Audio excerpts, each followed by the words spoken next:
Shabbat Shalom, amados irmãos. Shabbat Shalom. Queridos, mais uma maravilhosa porção da palavra de Adonai para estudarmos hoje. Porção de número 47, Parashá de número 47. Re'e, que significa veja, observe, ouça, obedeça, cumpra, atentem. Queridos, está em Deuteronômio, Devarim, capítulo 11, do verso 26 até o capítulo 16, verso 17. Temos Haftarah, referência nos profetas, em Isaías 54, 11 a 55, 5, referência na Brit Hadashah, em João e também em 1 João, capítulo 4, verso 1 a 6. Queridos, mais uma vez, a ênfase continua sendo a obediência.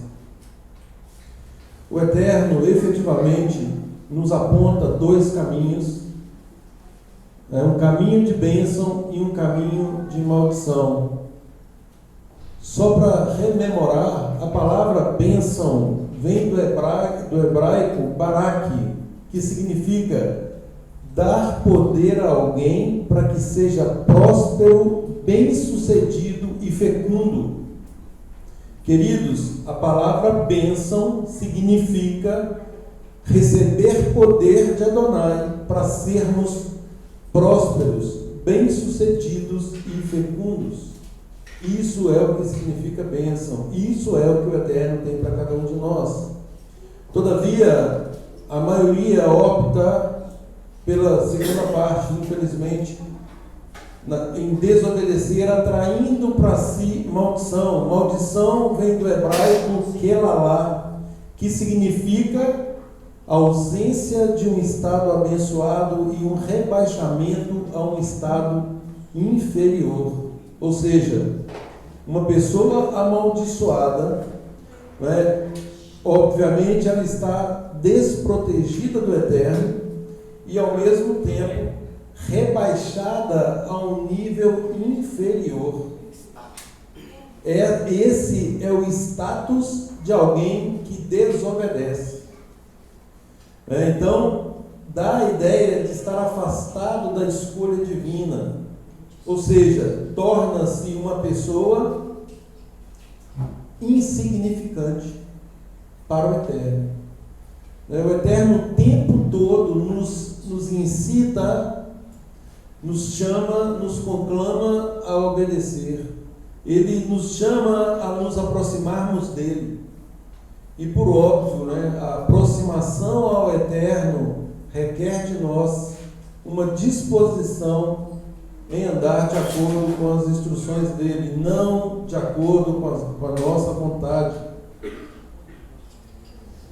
Então, queridos, Moisés aqui está informando ao seu povo, ao nosso povo, pouco antes de herdar a terra prometida, que o cumprimento de mandamentos, ou seja, a plena obediência, não se trata de algo automático, não se trata de um checklist, muito pelo contrário, trata-se de um estado de entrega. Trata-se de alguém que compreende o que é amar a Deus acima de todas as coisas.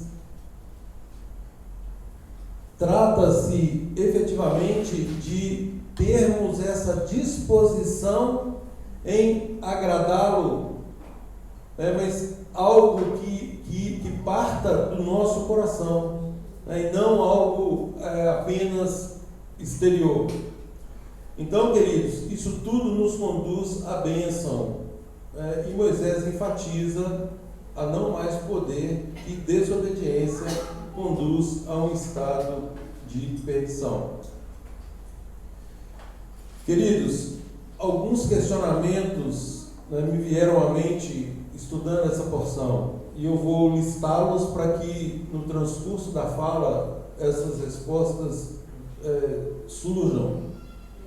Primeiro, eu já falei o significado da palavra re'e. Como essa palavra enfatiza a importância das escolhas que fazemos em nossa vida. O segundo questionamento é como podemos entender a relação entre bênçãos e maldições, conforme mencionado nessa porção. E quais são as consequências físicas e espirituais em relação a essas escolhas. A porção também fala de uma centralização do culto a Adonai. Qual que é a importância disso para nós hoje? Sabemos que não há templo, ambos os templos foram destruídos. Todavia, o Eterno requer de nós que prestemos culto. Em qual sentido isso? Nós sabemos, obviamente, Levítico 23 fala de santas convocações. Santas convocações. Paulo, em Hebreus, Rabino Shaul, nos conclama a não deixar de congregar. A importância de congregar. Soa inadmissível o crescimento no reino sem o congregar. Por isso é que Rabino Shaul fala o tempo todo: o corpo edifica o corpo. Precisamos uns dos outros, cada membro precisa do outro, não importa a categoria do membro. Se ele está no corpo, ele é extremamente importante, é fundamental para que esse corpo seja mantido, seja edificado. Nessa porção também nós temos as leis de Kashrut, as leis dietéticas, que nos ensinam sobre santificação, que é a separação dos demais povos, e como essa instrução do Eterno em relação à alimentação, como isso influencia o nosso dia a dia. Qual é a repercussão disso também na esfera espiritual para nós? Fala também da generosidade, da tzedakah, de praticar aí ofertas, esmolas, e como que isso reflete também no nosso compromisso em relação à justiça social e o cuidado com os necessitados. Nada obstante, no capítulo 15, falar dos pobres, existe um tratamento que o nosso povo, primeiro, no estado total de obediência e dependência, não haveria pobres. Quando Yeshua fala que os pobres sempre tereis convosco, isso é fruto de desobediência. E aqui nessa porção, no capítulo 15, fala disso. Inicialmente, é que não haveria pobre. Eu acabei de dizer aqui que bênção significa um estado de prosperidade, um estado de bem-estar, um estado que efetivamente nos coloca como cabeça. E essa é a consequência da obediência. O Eterno nos colocar por cabeça e não por cauda. Ou seja, nós governamos.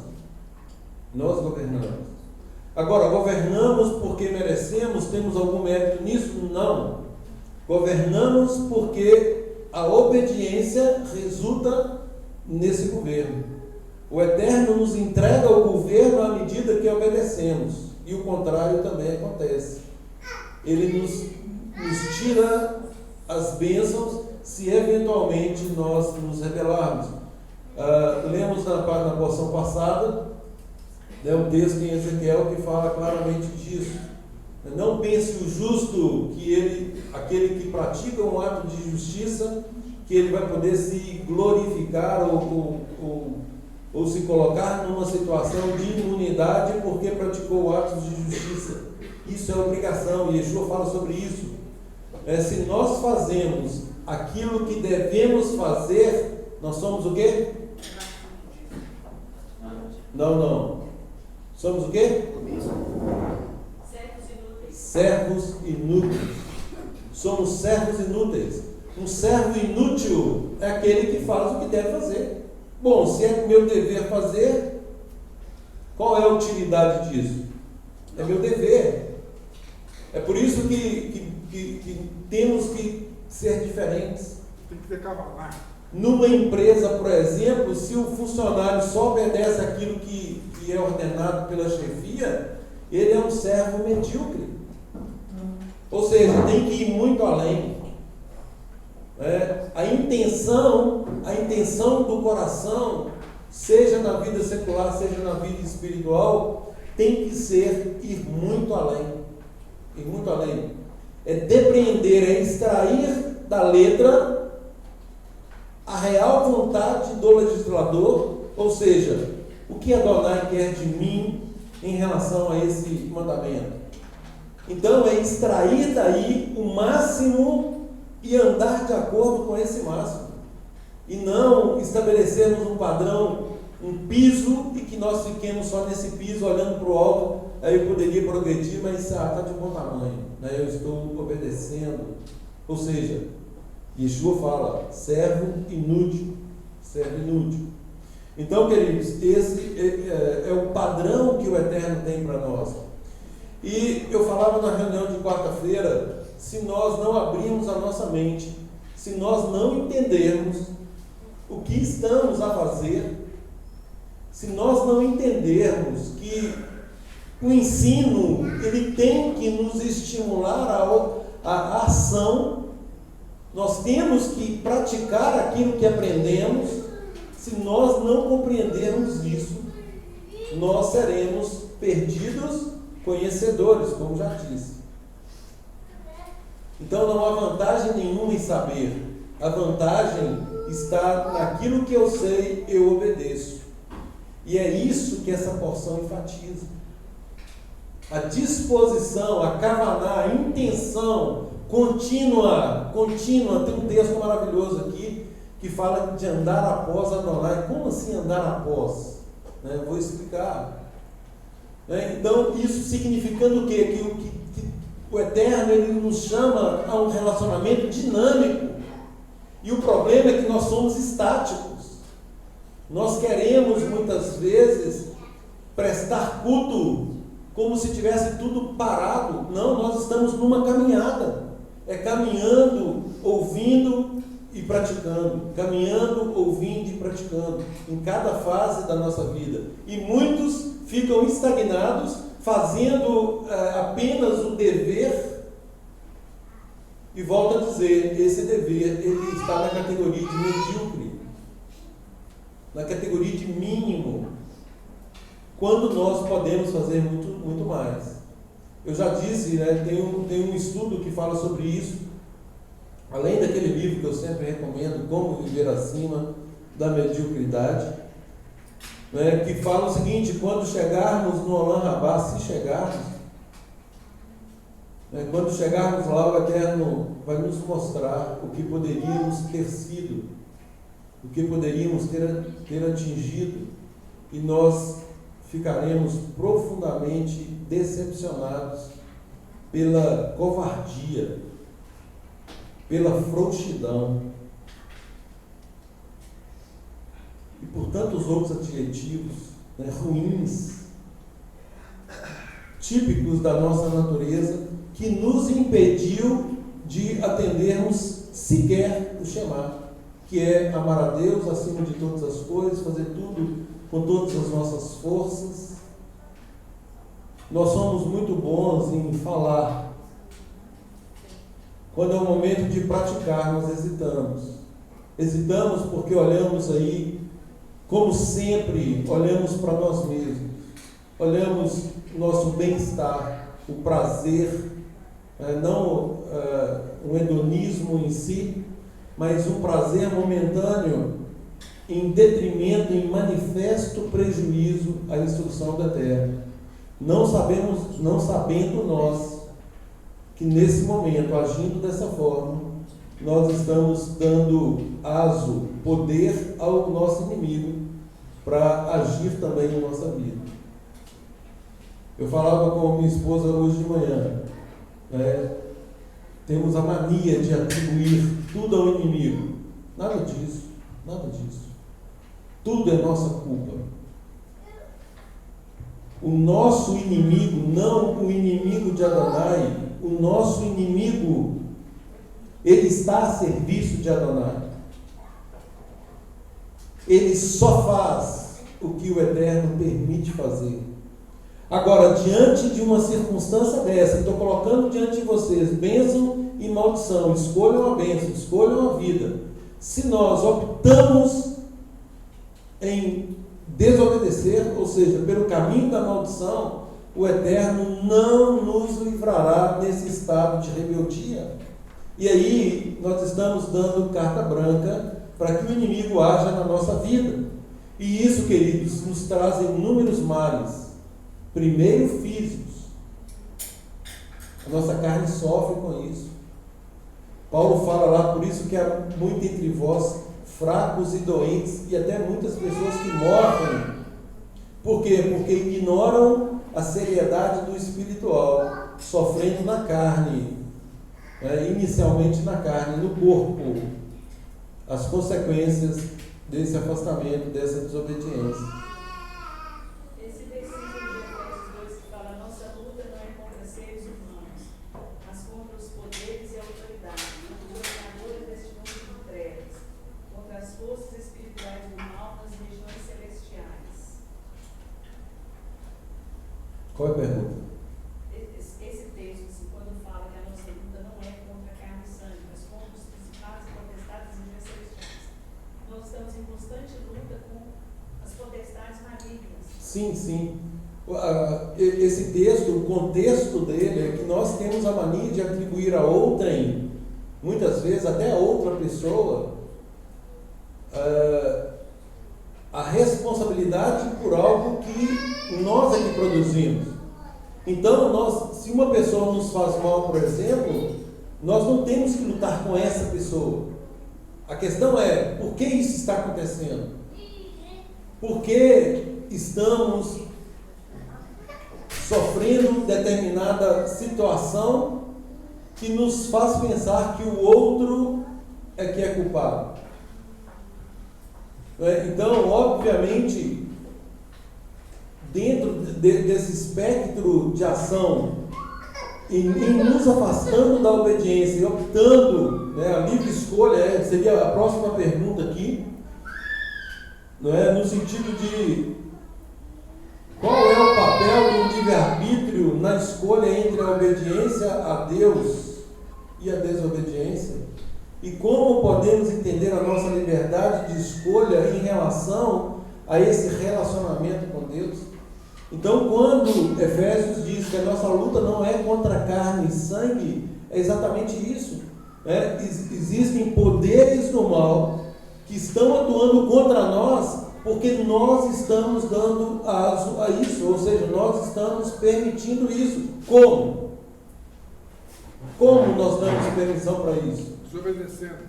Desobedecendo. Ignorando as instruções do Eterno. Ignorando. Então, todas as vezes que agimos por desprezar as instruções do Eterno, nós permitimos esses ataques espirituais. E aí não podemos atribuir isso a pessoas. Porque muitas vezes a pessoa fala assim, só para exemplificar: eu estou sendo perseguido pelo meu chefe, que o meu chefe está fazendo isso, fazendo aquilo, e não sei o que, não sei o que, não sei o que. Nada disso. Ele está sendo ali um instrumento. Agora, a questão é, por que o meu chefe está fazendo isso? O que eu fiz, ou o que eu deixei de fazer, para que desse autorização para que essa pessoa agisse desse modo comigo? Onde eu deveria ter testemunhado e não testemunhei? Onde eu me acovardei? Onde eu menti? Onde eu omiti? Onde eu declarei que estou apto e pronto para obedecer e ao mesmo tempo agir de forma contrária, inclusive pecando de forma deliberada contra Adonai? Então, queridos, esses são os questionamentos. Esses são os verdadeiros questionamentos.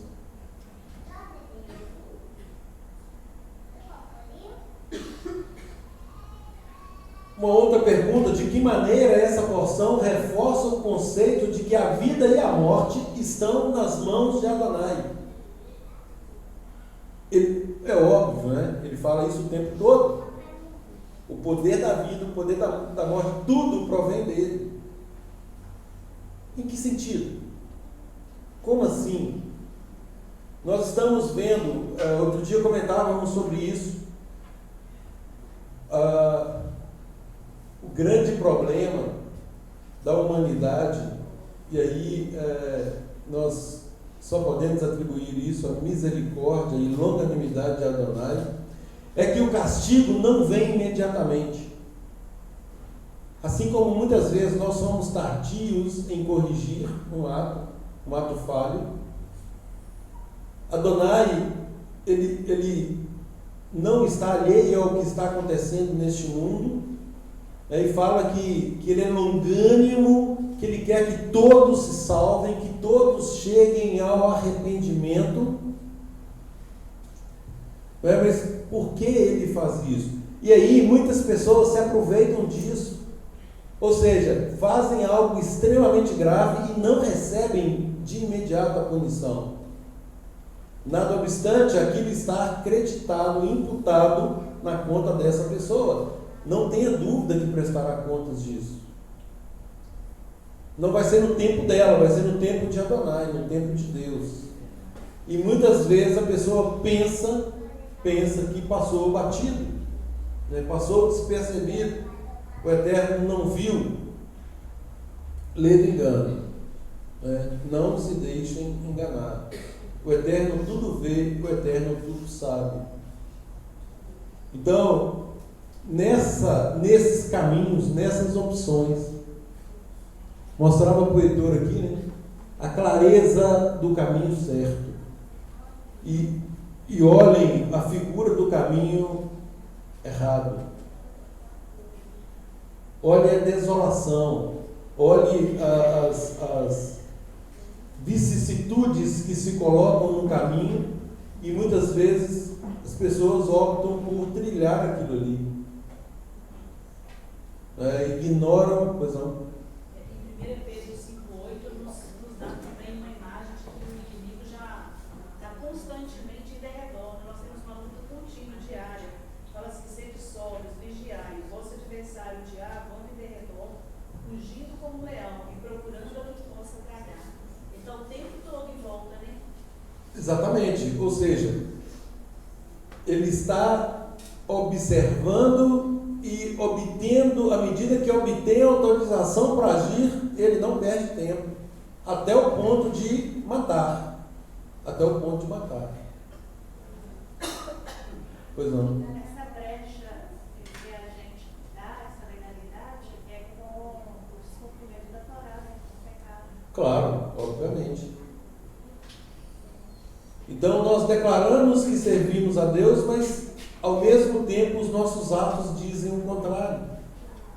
Ao mesmo tempo que eu digo que eu quero me aperfeiçoar e reforçar a minha techuvá, a minha reconciliação com Adonai, eu faço algo extremamente grave que o desagrada, e ao mesmo tempo dando legalidade, vazão, autorização para que algo de ruim em mim aconteça.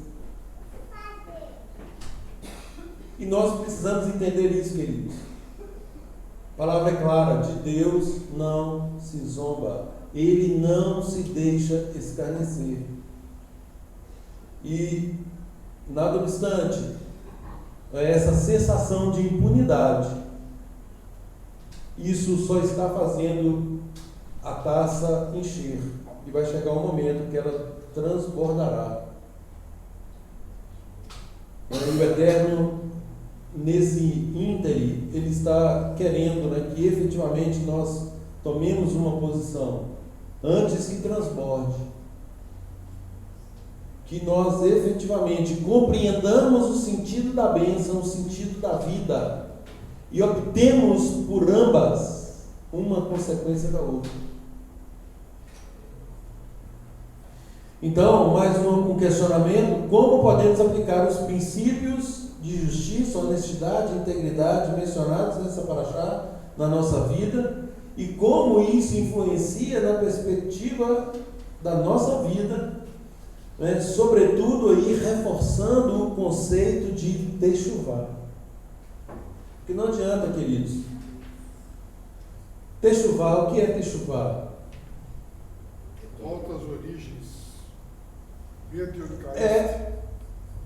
Mais significativamente, é a nossa reconciliação com Deus. Estávamos mortos nos nossos delitos e pecados, e o Eterno providenciou um meio de reconciliação, que nós sabemos qual é: Yeshua, o nosso Mashiach, o nosso Messias, o ungido de Adonai para essa função. Ele não apenas nos reconcilia, mas quita uma dívida que é nossa. Então ele quita toda a dívida e ainda coloca um crédito na nossa conta. Filhinhos, essas coisas vos escrevo para que não pequeis. Todavia, nós temos um pequeno crédito ali, queridos. Um crédito para ser usado em ocasiões inadvertidas. Um crédito para ser usado não de forma deliberada. Os de forma deliberada nós pagaremos por ele. Agora, acidentalmente nós temos o crédito. Foi um acidente. Então nós usamos esse crédito. Mas se nós ignorarmos isso e de forma deliberada, mesmo compreendendo esse processo de techuvá que começa com a reconciliação e a justificação, a palavra é clara: nós estaríamos o quê? Nós estaremos novamente expondo Yeshua ao mesmo sacrifício, a ignomínia, ou seja, o que ele fez não valeu de nada. O sofrimento, o pagamento por nós, foi um nada. É isso que nós estamos comunicando ao Pai. Quer dizer, uma insanidade. Uma insanidade. Essa porção é uma das porções, a meu ver, mais simples. Exatamente porque os caminhos são muito claros. As consequências também são muito claras. Para nós que estamos dia após dia estudando a palavra, vendo as consequências da desobediência desde o Éden, Caim, e vem de lá para cá, e aí até os nossos dias. Então é muito fácil de olharmos para que o o Eterno está nos apresentando e escolhermos de forma bem tranquila, muito tranquila, aliás. Agora, infelizmente, a Yetzirará, a inclinação para o mal, é tão forte, mas tão forte, que consegue vencer o nosso espírito, ou seja, estamos numa fraqueza, num estado de mendicância espiritual tão grande, que nós não damos conta do menor desafio. O menor desafio. Às vezes uma coisa tão simples, e nós sucumbimos a essa coisa simples. Princípios tão basilares, o princípio já é basilar, mas só sendo pleonástico aqui, no sentido de reforçar, nós chafurdamos esses princípios na lama do pecado, ignoramos esses princípios e não permitimos, ou não nos permitimos vencer o menor desafio. Então, queridos, nessa porção nós temos essa responsabilidade, de olharmos para tudo isso e reforçar o nosso compromisso com Adonai, fazer a verdadeira techuvá, não algo apenas formal, não algo apenas ritual, externo. Não é isso que o Eterno busca. Aliás, Yeshua deixa isso também muito claro. O Eterno procura os verdadeiros adoradores, aqueles que o adoram em espírito e em verdade. O que é adorar em espírito? é ter uma conexão tão grande com Ele, que por si só nos habilita e nos capacita a rechaçarmos todas as setas do maligno que vem contra nós.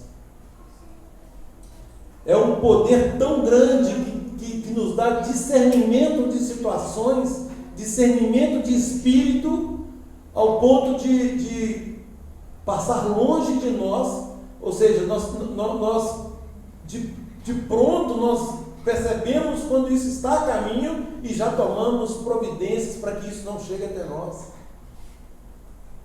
Se isso não estiver no nosso desejo, nesse processo de techuvá, nós precisamos de começar de novo. Nós precisamos de nos arrependermos. E arrependimento, queridos, Pedro, de forma fantástica, coloca isso, né? Arrependimento requer a apresentação dos seus respectivos frutos. E os frutos do arrependimento, né, a primeira coisa na nossa mente, que se traduz imediatamente nos nossos atos. Ou seja, qual é o fruto digno de uma pessoa que se diz arrependida? E a resposta é muito óbvia. Nada daquilo que estava acontecendo, ou tudo que está errado, será imediatamente retificado. Esse é o verdadeiro fruto. Então esse é o fruto digno de arrependimento. A grande questão é que muitas vezes nós ficamos arrependimento, ao invés de apresentar frutos dignos de arrependimento de novo, arrependimento de novo, e de novo, e de novo, e de novo. Pelas mesmas coisas, né? E muitas vezes pelas mesmas coisas. Então não é arrependimento, porque arrependimento é mudança de atitude. Exatamente. Ou seja, nem iniciou. É como se fosse assim. Aliás, a palavra fala: vê onde caíste. Eu continuo na estaca zero. Paulo fala de atendimento ao tempo decorrido, né? O que é atender ao tempo decorrido? Eu já tenho tempo de caminhada, então algumas coisas na minha vida são inadmissíveis. Muitas coisas que eu fazia, hoje eu não posso fazer mais. Não posso no sentido que eu não tenho essa capacidade, porque com certeza todos temos de fazer qualquer coisa. E aliás, a nossa inclinação para fazer o que é errado é muito forte. A questão é que se eu estou imbuído desse desejo de agradar a Adonai, né, isso é agressivo demais, a santidade dele. É extremamente agressivo. E aí, por óbvio, eu tenho que ter um mínimo de coerência, um mínimo de respeito, um mínimo de reverência, para que isso não aconteça. Ou seja, temos que buscar a cada dia o aperfeiçoamento até atingirmos a excelência. A excelência está lá em Efésios, capítulo 4, versos 13, até que todos cheguemos à unidade da emuná, a unidade da fidelidade. Eu quero ser fiel com você, com cada um aqui. É para isso que somos o corpo. Eu quero praticar essa fidelidade. Nós temos uma aliança que não pode ser quebrada. E para que ela não seja quebrada, nós precisamos uns dos outros. Até que cheguemos à unidade desta fidelidade. Do pleno conhecimento de Yeshua, que é o modelo perfeito de dependência e obediência. A sermos pessoas irrepreensíveis, perfeitas, à medida da estatura da plenitude dele. Esse é o padrão, esse é o alvo, e não pode ser menos que isso. Pois não, Bíblia. Eu estou vendo muita coisa comum nessa paraxá com o livro de Efésios, né? Quando Paulo fala que nós somos cidadãos de outro reino, não desse reino, desse mundo. E aqui também na paraxá fala para a gente não praticar as coisas do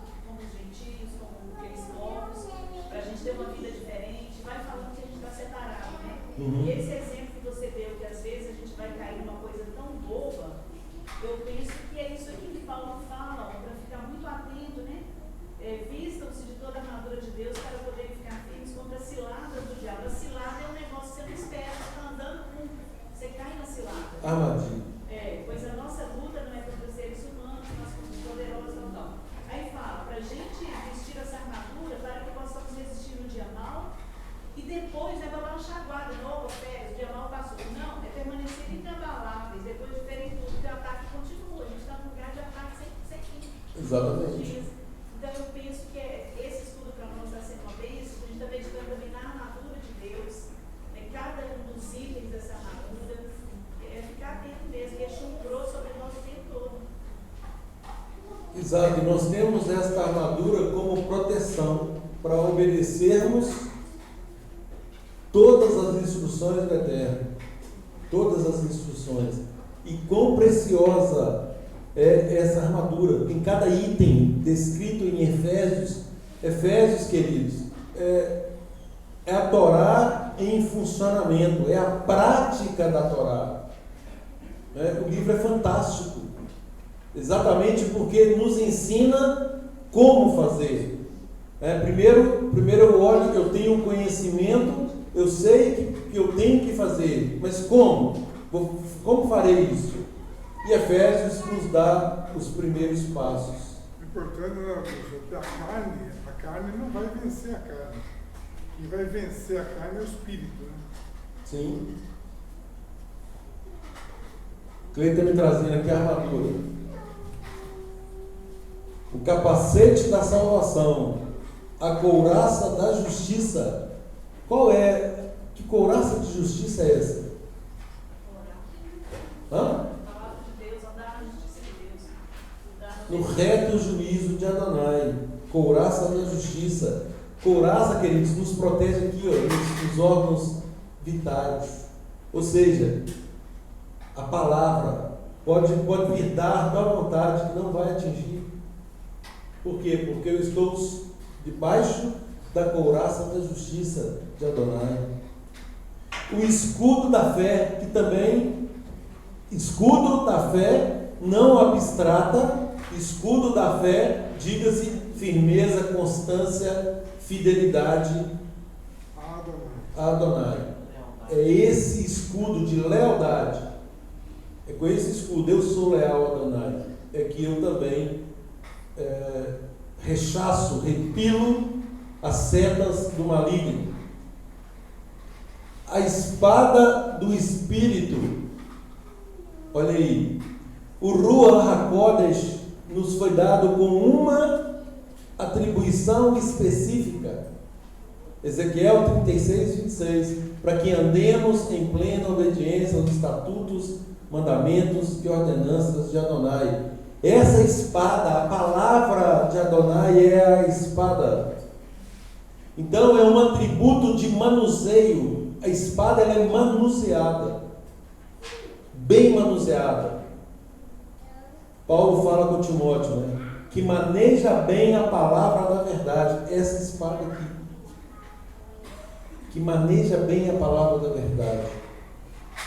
Os lombos cingidos com a verdade, idem, né? Então essa verdade é a palavra. Orando, orando, orando em todo tempo. Ou seja, plena dependência de Adonai. Dependendo dele para tudo, buscando, levando todas as coisas em oração. E a palavra é clara, queridos. Quer comais, bebais ou façais qualquer outra coisa, fazei tudo para a glória de Adonai. Eu estava ouvindo um estudo, e aí alguns jovens interpelaram o líder e falaram que aquele líder era muito careta, muito severo, né, que era um absurdo, porque ele estava no ensino da congregação, ele estava tolhendo o direito dos jovens, que mal tinha os jovens frequentarem determinados ambientes. E aí ele falou assim, olha, a palavra diz, quer comais, bebais ou façais qualquer outra coisa, fazer para a glória de Adonai. Se você vai nesse ambiente, se você chega lá e fala assim, olha, eu estou fazendo isso aqui numa balada de rock, né? Eu estou aqui na balada de rock, isso aqui é para a honra e glória de Adonai. Se você tiver a coragem de falar isso, vá. E se de fato isso acontecer, que você vá. E isso para qualquer outro ambiente, ou para qualquer outra ação de sua parte. Tudo que você for fazer, se estiver dentro desse padrão, você está livre para fazer. E aí ele conta que eles ficaram muito chateados com ele, e depois ele voltou, ausentou-se desse lugar, e voltou depois de uns 2 anos. E a mãe desse rapaz que o interpelou e que falou que ele estava sendo muito severo, agradeceu a ele pelas duras, entre aspas, palavras daquele dia, porque aquela repreensão, ter falado aquele verso para ele, mudou a vida daquele rapaz e dos seus amigos, entre aspas, que efetivamente ele compreendeu que ele estava no caminho do erro. Que mal tem? Todo mundo faz, que mal tem? Queridos, nós temos um padrão absoluto e excepcional. Esse é o padrão. Olhai para esse padrão, dependei desse padrão, guiai-vos por esse padrão. O mundo nos apresentará um outro, e é exatamente o que todos estão fazendo. Então, quando nós ouvimos assim, não, mas todo mundo faz, opa, então já tem alguma coisa errada. Se todo mundo está fazendo, já está errado. É acerca de proteção, né, Deus? Exatamente. Nós temos a bússola, nós temos todas as direções para nós. Nós temos o GPS do alto, gente. A melhor tecnologia ao nosso dispor, se tão somente obedecermos. Se tão somente escolhermos a bênção. Olha, eu estou colocando diante de vocês a bênção e a maldição. Escolham a bênção, escolham a bênção. Isso, dito de outro modo e compreendido entre todos os estudiosos, só há um caminho para que vocês prosperem nessa vida, é o caminho de obediência às minhas instruções. O outro caminho vai detonar com vocês. A rebeldia irá lhes fazer mal, até o ponto de lhes destruir. Esse é o diabo. Essa é a interpretação.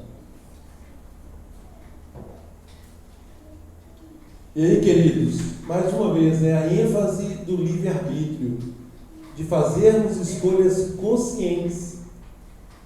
E nesse estado de consciência é que nós devemos meditar mesmo. O que eu estou fazendo aqui nessa sinagoga? Por que eu venho aqui?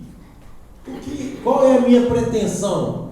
Quando eu recebo um cliente, a primeira coisa que eu pergunto, o que você pretende? O que você quer, afinal? Aí depois eu faço a incursão legal. Mas qual que é a sua intenção? Então nós precisamos nos fazer essa pergunta. Qual que é a minha intenção em estar aqui? Eu sei exatamente por que eu estou aqui. Eu estou aqui com a motivação correta. Eu quero efetivamente participar do mundo vindouro. Eu quero ser considerado filho e ser tratado como filho. Se eu quero ser tratado como filho, se eu considero Adonai como meu pai, eu tenho que seguir as suas instruções. Um filho não dita instruções para o pai. Muito pelo contrário, ele obedece às instruções do pai. Um filho tem que estar pronto a praticar aquilo que o pai aconselha, porque o pai tem experiência, ele sabe o que é melhor para nós. E em se tratando de Adonai, foi ele que nos criou. Ele nos criou e percebeu o grande vacilo que a humanidade deu, e agora ele próprio toma a iniciativa de nos chamar de volta. Então o tempo todo é um apelo de retorno. Orai não, vejam as veredas, olhai para as veredas antigas, caminhai por elas. Vê onde caíste. Olha para a chave de hoje, veja, observe, atente. Optem pelas bênçãos, porque um passo na direção contrária vai lhes destruir, vai atrair coisas ruins para vocês. Então, queridos, nós precisamos, em coerência, ou seja, de forma coerente com a nossa identidade de filhos de Deus, identidade de cidadãos do reino, nós precisamos adotar uma postura também coerente com isso. Tem que haver compatibilidade, porque senão é a carne brigando o tempo todo, né? Eu tenho saudade de Deus, eu confesso que chega o Shabat, que saudade de Deus, né? O Shabat é lindo, o Shabat é maravilhoso, e aí começa rituais e tal, e passa o Shabat, aí começa a semana, e no atropelo da semana segue a vida, muitas vezes alheios às instruções. E isso não pode acontecer conosco. Nosso relacionamento, como eu disse, ele é contínuo com Adonai. Nessa porção, queridos, nós temos aqui alguns mandamentos. Eu fiz um compromisso comigo mesmo, né, de separar cada porção, os mandamentos que estão na Torá e que muitas vezes passam despercebidos. Então, a cada porção eu vou listar os mandamentos. Eu peguei nos 613 mandamentos de Maimônides, né, todos os que estão dentro dessa paraxá. Então, eu farei isso em todas as outras, para que tenhamos contato com esses mandamentos. Então, o Shema, por exemplo, ele nos aponta aí a base, o fundamento maior, que é o monoteísmo. Shema Israel, Adonai Elohim, Adonai Echad. Então, isso é um antídoto contra a idolatria. Só Adonai é Deus. Só Ele. Então, uma vez internalizado isso, nós afastamos qualquer tipo de idolatria. E aqui nós vemos Moisés advertindo o povo contra a idolatria. E isso é óbvio, gente. A idolatria nada mais é do que a negação disso que nós declaramos. Se nós falamos que Adonai é um, que Ele é o nosso Deus, que Ele é um, se nós enveredarmos por qualquer tipo de idolatria, obviamente nós estamos negando esse princípio maior. E obviamente isso é uma distorção da realidade de Deus na nossa vida.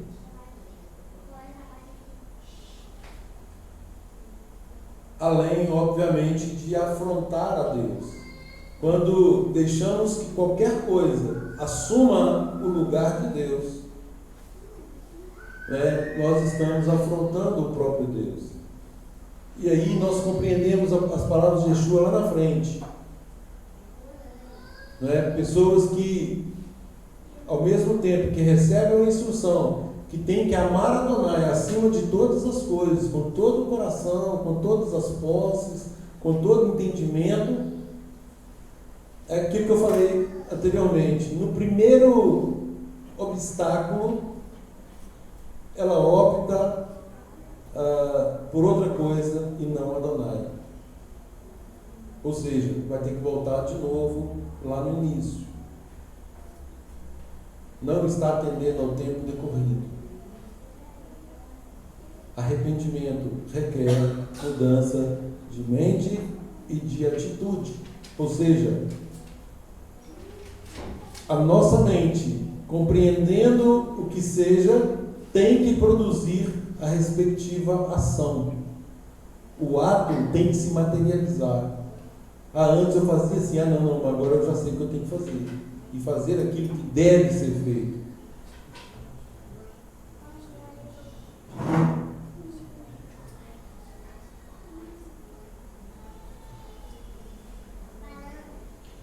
Queridos, nós sabemos que Yeshua é o maior exemplo para nós, e aliás a palavra diz isso, ele é um modelo de plena dependência e obediência do Pai, né?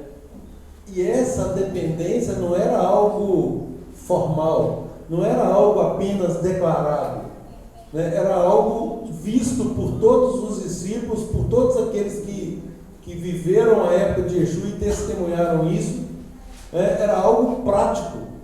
Yeshua se comportava diante das circunstâncias da vida que se lhe apresentava de modo compatível com aquilo que ele falava.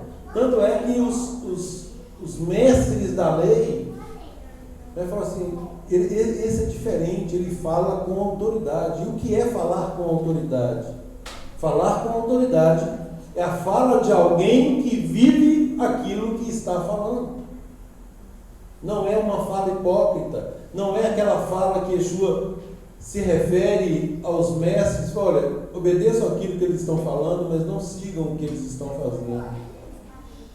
Ou seja, a fala é uma, a conduta é outra.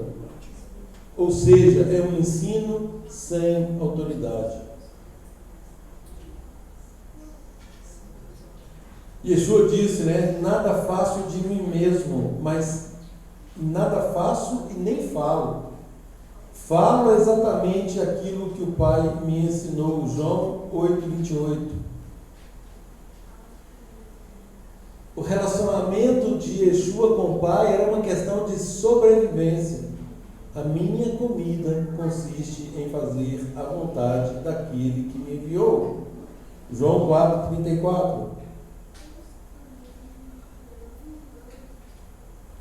Quando Yeshua, naquele momento de sofrimento, né, ele orou ao Pai que, se possível, né, aquele cálice fosse passado dele, imediatamente ele retoma: seja feita a tua vontade, não a minha. Seja feita a tua vontade. É como se ele dissesse que eu tive um segundo de vacilo, mas seja feita a tua vontade.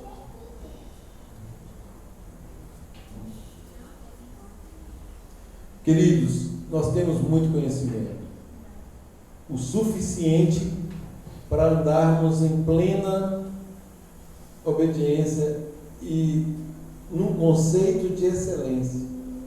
A questão é, vamos praticar ou não? Esse é o ponto. O conhecimento das instruções, todos aqui já temos, todos, sem exceção. A questão é que alguns são mais vagarosos que outros em colocar em prática. E aí nós precisamos, né, de mãos dadas, fazermos isso o quanto antes,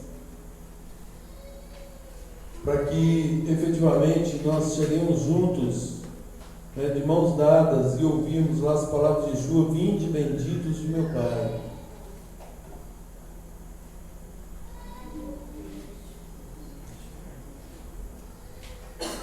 Queridos, dentro dos 613 mandamentos,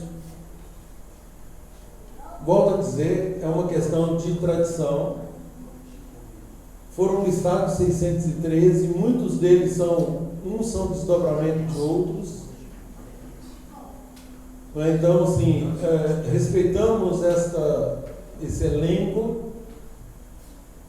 Então, dentro desses 613, convencionou-se que 248 são preceitos positivos e 365 são preceitos negativos, ou seja, não faça.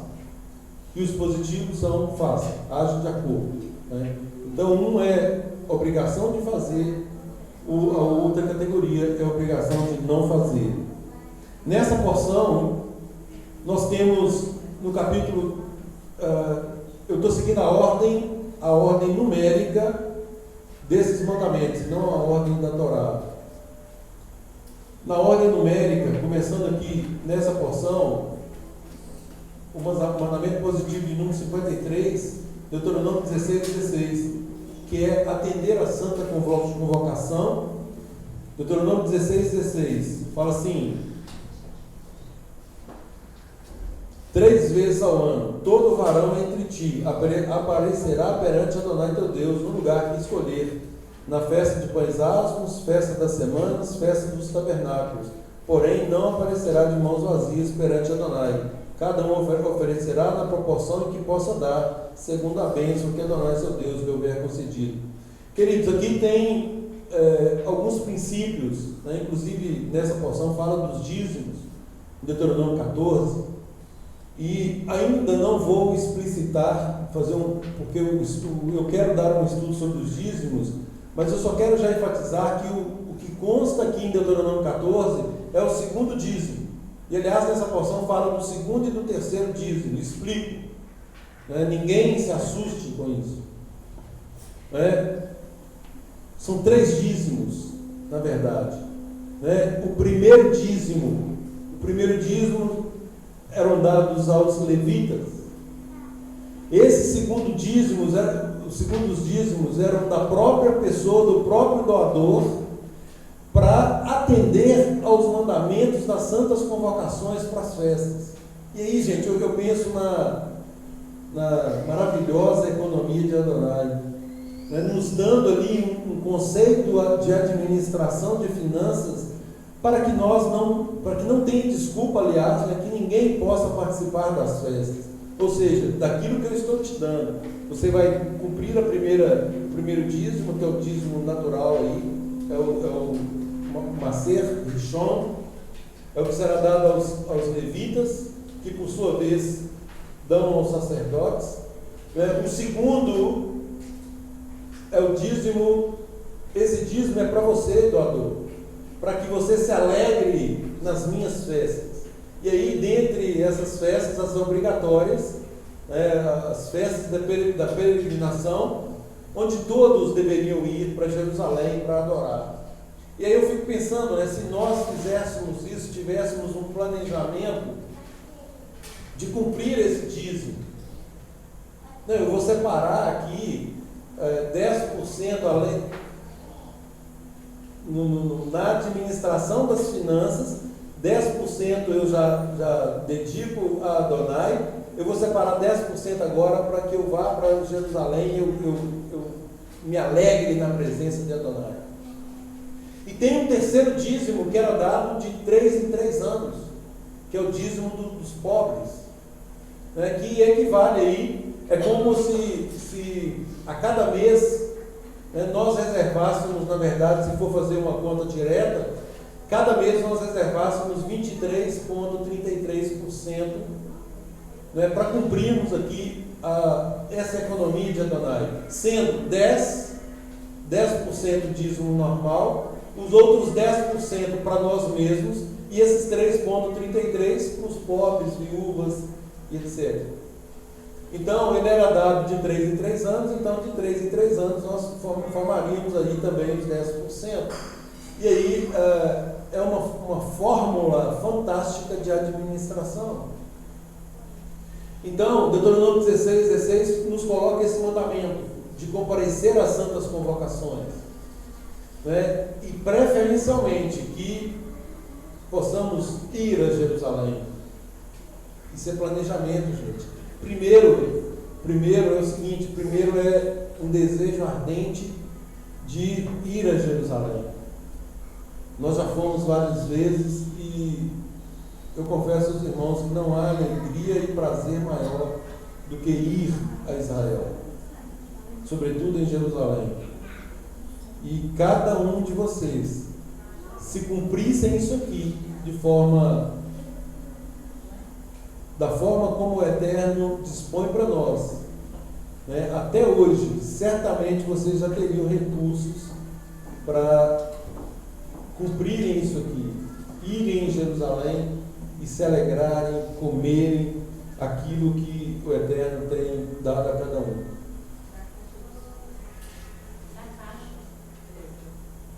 Deuteronômio 16,14 fala da alegria que nós temos que ter em fazer isso.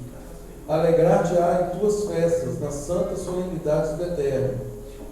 Deuteronômio 14, 22 e 23 é a separação desses segundos dízimos para serem comidos nas festas. Deuteronômio 14, 28 separar a parte dos dízimos para os pobres, terceiro e sexto ano, foi o que eu falei. Deuteronômio 15, versos 1 a 3 anulação de dívidas no ano sabático. Deuteronômio 15, 3 essa anulação de dívida em relação aos irmãos, em relação ao estrangeiro, essa dívida poderia ser exigida. E aí me perguntaram mais cedo, ora, o objetivo não é que nós, como nação santa, povo de propriedade exclusiva de Deus, que nós possamos dar o exemplo? Sim, nós temos que dar o exemplo. Aqui, nesse momento, e nós sabemos, na sociedade em que vivemos hoje, né, muitos fazem chacota das instruções de Adonai. Pessoas que não têm nenhum compromisso com a lei de Deus. Então, para essas pessoas, nós podemos sim cobrar. Esse perdão de dívidas, ele se dá na família. É para o status de filhos. Para o status de filhos. Então, 15:3 do estrangeiro poderá exigir o pagamento das dívidas. Deuteronômio 12:21 fala da questão do abate dos animais. 14:11 são as leis aí de Kashrut, aquilo que podemos comer e aquilo que não podemos comer, né? No capítulo 12, verso 2 fala da questão da idolatria, destruir todo e qualquer tipo de ídolo e não ter em nossa casa nada que eventualmente tenha sido consagrado a ídolos. Isso, gente, isso compete a nós, compete a cada um, né? Fazer aí, ter uma atenção redobrada para que não levemos para nossa casa nenhum tipo de maldição. Né? Nós sabemos aí, às vezes por meio da mídia, sobretudo desenhos, filmes e coisas do gênero, que muitas vezes nós permitimos que símbolos de cultos idólatras acabem entrando na nossa casa, inclusive pelas telas da televisão, do computador, do celular, enfim.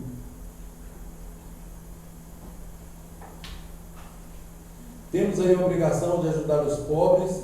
Capítulo 15, abra o capítulo 15, por favor. Capítulo 15, verso 7. Não, no verso 6 primeiro. Pois Adonai teu Deus te abençoará. Olha aqui o status de quem é filho, o status de quem obedece. Pois Adonai teu Deus te abençoará como te tem dito. Assim emprestará a muitas nações, mas não tomarás empréstimos. Dominarás sobre muitas nações, porém elas não te dominarão. Agora olha o verso 7. Quando entre ti houver pobre de teus irmãos, presta atenção, a regra é que não haja pobre entre os irmãos, essa é a regra. Por quê? Porque está todo mundo andando em obediência, esse é o princípio. Se está andando, acabei de ler aqui, Adonai nos abençoará, nós emprestaremos, não tomaremos emprestado, dominaremos e não seremos dominados. Mas quando, ou seja, pode acontecer, e vai acontecer mesmo, né? Lá em Ezequiel fala que é um terço, né? Um terço é que se firmará no caminho. O Eterno deixa claro várias vezes que há um remanescente, um restante, né, que ainda obedece. Então, quando entre ti houver algum pobre de teus irmãos, em alguma das tuas cidades, da tua terra, que Adonai teu Deus te dá, Não endurecerás o teu coração, nem fecharás tuas mãos a teu irmão pobre. Antes lhe abrirás de toda a tua mão e lhe emprestarás o que lhe falta, quanto baste para a sua necessidade. Quanto baste para a sua necessidade. Guarda-te, não haja pensamento vil no teu coração, nem digas, está próximo o 7º ano, o ano da remissão, do perdão, de sorte que os teus olhos sejam malignos para com teu irmão pobre, não lhes dê nada, e ele clame contra ti, Adonai, e haja em ti pecado. Livremente lhe darás, e não seja maligno no teu coração quando lhe deres. Por isso te abençoará Adonai teu Deus em toda obra e em tudo que empreenderes, pois nunca deixará, olha aqui, pois nunca deixará de haver pobres na terra. Por isso eu te ordeno, livremente abrirás a tua mão para o teu irmão, para o necessitado, para o pobre na tua terra. Queridos, é uma praxe no meio do povo de Deus que esse pobre dos irmãos, né, seja acolhido. Agora, qual que é a praxe? É que ele seja erguido. Não, vamos erguer. A palavra, ela não estimula o ócio, ela não estimula que a pessoa seja peso para ninguém. Ô Cleiton, nessa tecla de som aí, tem como, né, nessas duas teclas que chiam aí? Será que é? Pode ser o microfone. Eu vou trocar ele.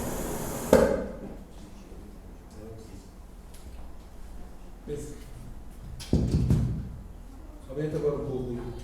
Não, esse é nos dois da frente aí. Cleiton, nos dois aí da frente. Alô, dois. Então, queridos, havendo uma pessoa necessitada, né, nós a acolhemos e impulsionamos essa pessoa. Então, quando a palavra fala que sempre haverá, isso aqui, isso é fruto da desobediência. Isso é fruto daqueles que não quererão estar no caminho, não quererão escolher as bênçãos. E Yeshua repete essas palavras: os pobres sempre terão convosco, ou seja, os improdutivos sempre haverão. Não é? Porque o princípio está no verso 15, aliás, no capítulo 15, verso 6. Mais uma vez, Adonai te abençoará, assim emprestarás e não tomarás emprestado, dominarás e você não será dominado por ninguém. Isso é função nossa, do corpo, não do Estado. Exatamente. Nós não aderimos a uma ideologia comunista no sentido de que a pessoa dependa do Estado. Aliás, a palavra é clara: aquele que não trabalha, que não coma. E o que nós vemos muitas vezes hoje, né, está faltando profissionais em todas as áreas. O que a gente percebe é que as pessoas optam por receber algo do governo ao invés de trabalhar. Ou seja, pão da vergonha. O que a palavra de Deus abomina. Então, não é esse tipo de tratamento que é feito no nosso meio. No nosso meio, nós vamos alavancar. Nós vamos impulsionar, nós vamos estimular a que a pessoa cresça, né? E não tem por onde não crescer pelos princípios da palavra. É aquilo que eu falei: eu não conheço ninguém que serve a Deus que seja pobre na real acepção do termo. Isso é lindo, né? Porque a marca do chamado de Deus para nós é nós sermos protagonistas da nossa história e não uma vítima das circunstâncias, né? Exatamente. Nós vamos reinar sobre as nossas circunstâncias. Eu comecei falando o conceito de bênção, que é baraque, que significa prosperidade, ser bem-sucedido e fecundo. Ou seja, vida plena, é o que Yeshua fala: eu vim para que eu vida e vida em abundância. Inclusive, esse segundo dízimo, né, fala sobre isso, ir lá em Jerusalém comemorar a sua prosperidade. Claro, é gratidão a Deus. Gratidão. Gente, os dízimos são uma forma de tirar a idolatria do nosso coração. É uma forma primeiro, de dependermos do Eterno. Segundo, de agradecermos aquilo que o Eterno tem nos dado. E muitas vezes a pessoa fala assim, eu estou dando dízimo e tal, e dízimo assim, dízimo assado, e fica fazendo conta daquilo, não sabendo, né, na verdade, que o dízimo, a pessoa está cumprindo um mandamento que é para Adonai. Não interessa, cada um vai prestar contas da malversação dos recursos, se assim o fizer. Isso é a semente que nós lançamos. Exatamente, são as sementes. E aí cada qual vai colher de acordo com essas sementes. Então eu nunca me preocupei nem me preocupo com isso. Cada um já tem consciência e vai agir de acordo com aquilo que o Eterno ou aquilo que a pessoa optar. Eu achei interessante nesse capítulo 15, no final do versículo 10, fala que Adonai vai abençoar tudo que a gente empreender, né? Justamente para isso, né? Para a gente não ficar refém do sistema. Exatamente. Né? Em toda a tua obra que empreenderes. Fantástico, né? Fantástico. Então é exatamente isso. É confiança, emuná e galardão. Né? O conceito de fé passa por aí, né? Aquele que a pessoa tem que crer que Adonai existe e que se torna galardoador daqueles que o buscam. E Deus não é Deus para que minta. O Eterno é galardoador. Galardão, gente, é presente. É mais presente de Adonai.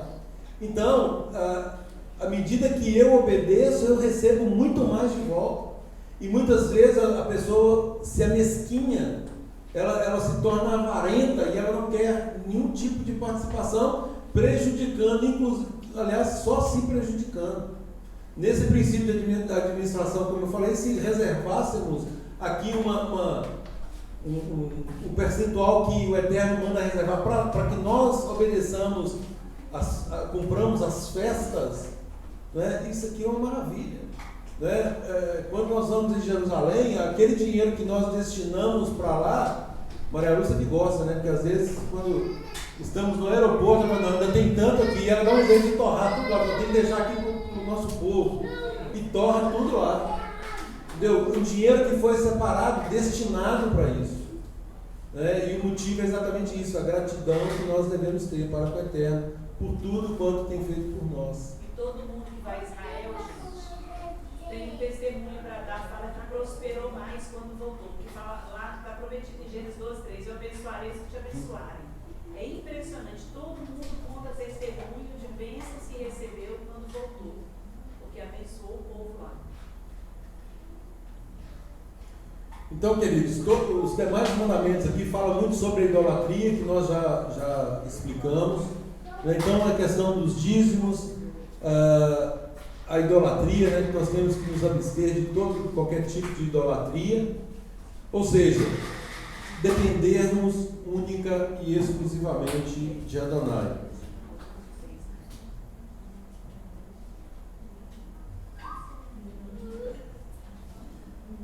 Só para finalizar, queridos, enfatizar a questão das festas,